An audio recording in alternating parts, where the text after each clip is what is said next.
Wednesday. This is late. Well,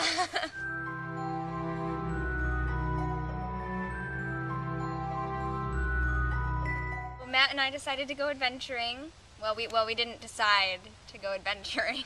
It just kind of happened, you know. We decided to take a walk to find a place to do this video, and we ended up walking for half an hour, and we're in the woods, off campus, by a little river, on some rocks. This week's topic is alternative therapy, alternative medicine, alternative healing, basically, and do we prefer traditional medicine? And I actually kind of hate traditional medicine. I'll take it if I really need it because I know that it does work. It's not like I don't believe in it. I really like using alternative methods as a supplement. If I can do it by alternative therapy, I prefer that. I'm going to focus on energy healing because that's kind of my deal, and Matt wants to learn some. Breathing well is really important, but I'm not going to go over that. Aura healing is really important to me. If you know anything about like aura photography, you know that when things are damaged, your aura depletes itself, and keeping your chakras in balance, and then grounding and centering. If you didn't know, you can feel your own aura. So the first thing we're going to do is rub your hands together really fast, and that just sort of like makes you able to feel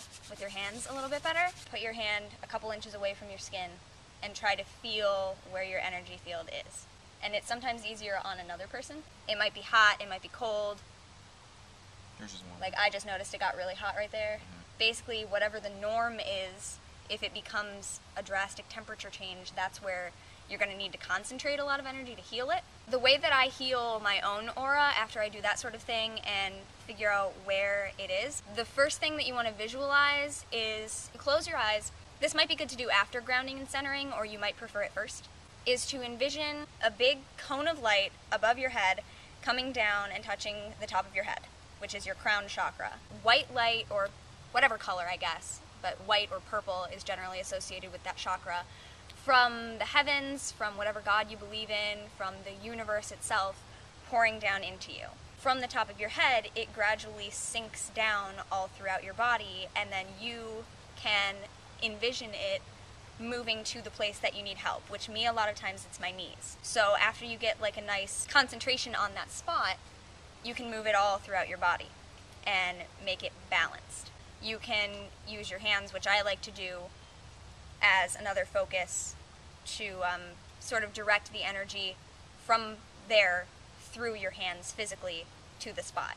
And that's my favorite way. But you can also do several things like using your fingers to comb out your aura, kind of, and just like push the bad things away. People like to use feathers or a fan of feathers to fan their aura. You can use a smudge stick or incense to put the smoke all around the edges of your body, and that cleanses the aura as well. Stand under a waterfall, go for a walk in the rain, but not during an electrical storm. Even just taking a shower, you can visualize that cleaning away anything icky in your aura. Well, there are plenty of ways to do that, so I really think everyone should. Like I said, I like to keep my chakras in balance. Everyone has seen my chakra bracelet that has stones representing all of them to keep them in check. Basically, I just like to do a lot of meditations to balance them. If I can find it, I will link to a chakra meditation that's really cool. Really, I should have taught you this first, but I wanted to go out of order. Before you do any of that, I like to ground and center. This is a really weird place to ground because we're not on the ground.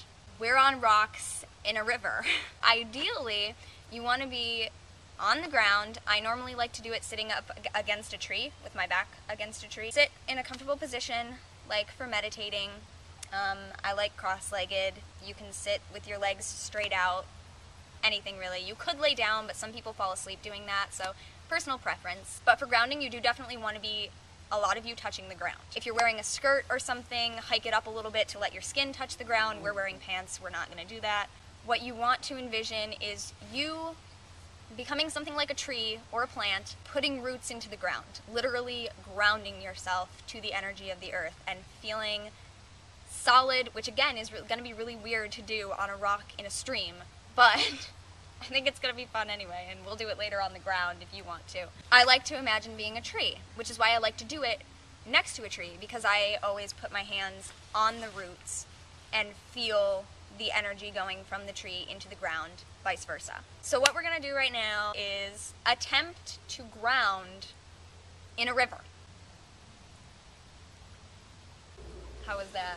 That's pretty good. Weird though, right? Yeah. So I ended up envisioning it like it was a plant with like a bulb going like under the ground. Like I was trying to connect the rock directly to the ground under the water, and that ended up working actually pretty well. I tried mine like feeling like a plant reaching my roots around the rock. And, like, I was going through the rock because I did this. Normally I like to meditate with my hands like this to bring all the energy, but when you're grounding, you want to put your hands down on the ground. So you did that automatically, so totally.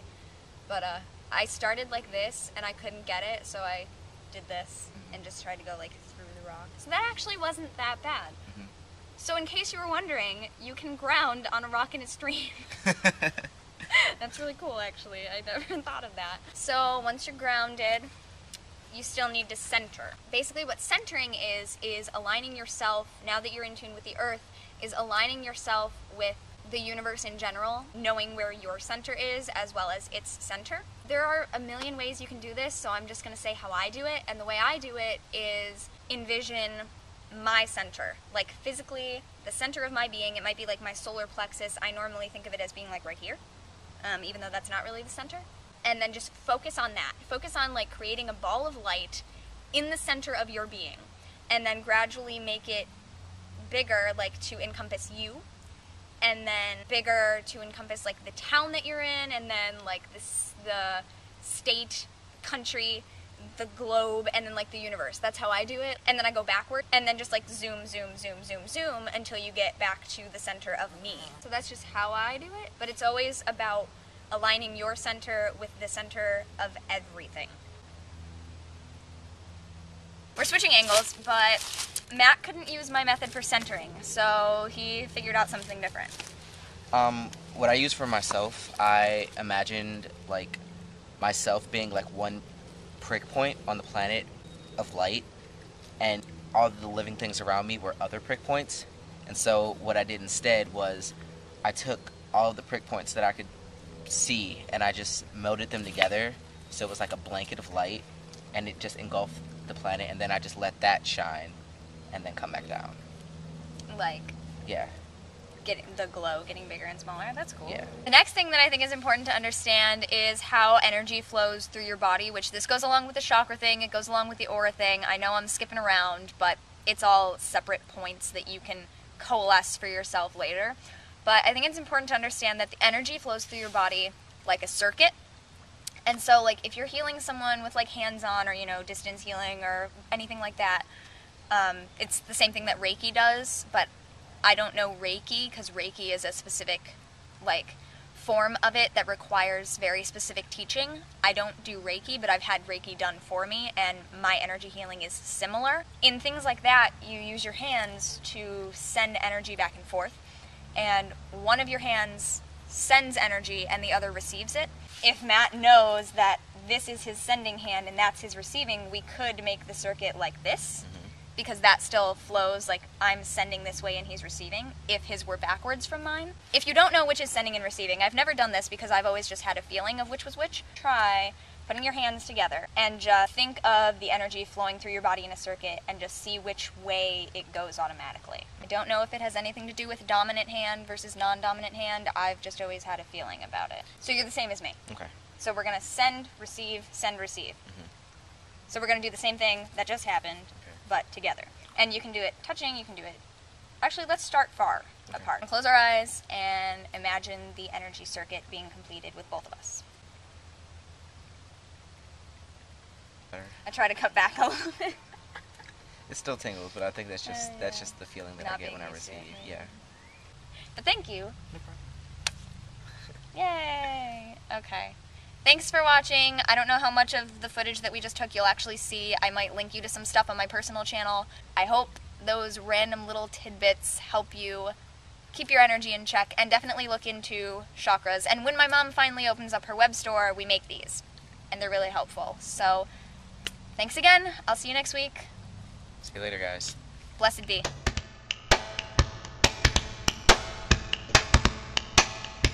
Yay!